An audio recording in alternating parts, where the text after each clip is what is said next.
Wag! Huwag mong gawin sa akin ito! Hindi ko kaya! Ano ginagawa mo, Renata? Nasisiya ka na ba ng ulo? Huwag kayong mag-alala, okay lang si Renata. Ano ba pumasok siya sa kote niyo? Hindi ka ba talaga marunong magmalasakit? Walang masamang nangyari sa apo niyo. Sige lang, umupo na kayo. Anong problema, Lala? May sakit ka ba? May tama na talaga yung utak. Tumaas ba ang sugar? O ang dugo mo? Walang hiya! Demonyo! Napakasama mo! Masyado ka kasi nangyayasok sa buhay ko. Gusto niya akong Yan talaga patayin! ang nangyayari. Hindi ka Papatayin makakapasya ako. ng bukas dahil hindi kita tutulungan. Baliw ka! Gusto niya Dasal mong akong magkumulan. patayin! Wala siyang awa! Alam mo ba kung anong nangyayari kay Lautaro? Bakit? Maaga kasi siyang natulog. Hindi ko alam kung bakit. I know he's not well. Natural lang yun sa isang taong kagagaling lang sa hiwalayan. Bakit? No, nothing. Nabangga ako sa may pintuan kaya masakit ang balikat ko.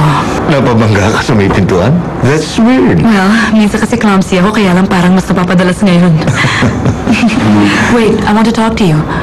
Bakit? Ano yun? I want to work at the office again. Bakit?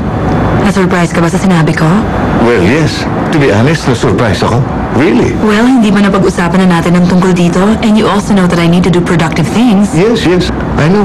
Alright, gusto ko sana sa company natin. Hindi ba marami kang projects with a construction company at kailangan mo na isang architect? Unless you think that I'm not capable. But I believe I can do it, Bakit right? ko na maiisipin ang bagay na yun? Ano ka ba? Teka, ano nga pala nangyari sa naging meeting mo kaninang umaga? Okay na ba? Maganda naging outcome? Oh, unfortunately, it didn't turn out as I expected. Bakit? Hindi ko alam. Siguro, mas maganda nga kung magsimula ako magtrabaho sa company natin, hindi ba? Yes, that's fine with me. Sige, magtrabaho ka. Pero alam mo, na-surprise ako sa sinabi mo. But Alright, that's great. fine. Oo nga pala, bigla akong naalala. Meron na bang balita sa hospital tungkol sa funeral wreath? Nakausap mo na ba ang hospital staff? Wala. Pero nakausap ko na si Marcia at wala pa silang balita. I can't believe it. Parang ngayon lang yata ito nangyari sa buhay natin.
Magkita tayo.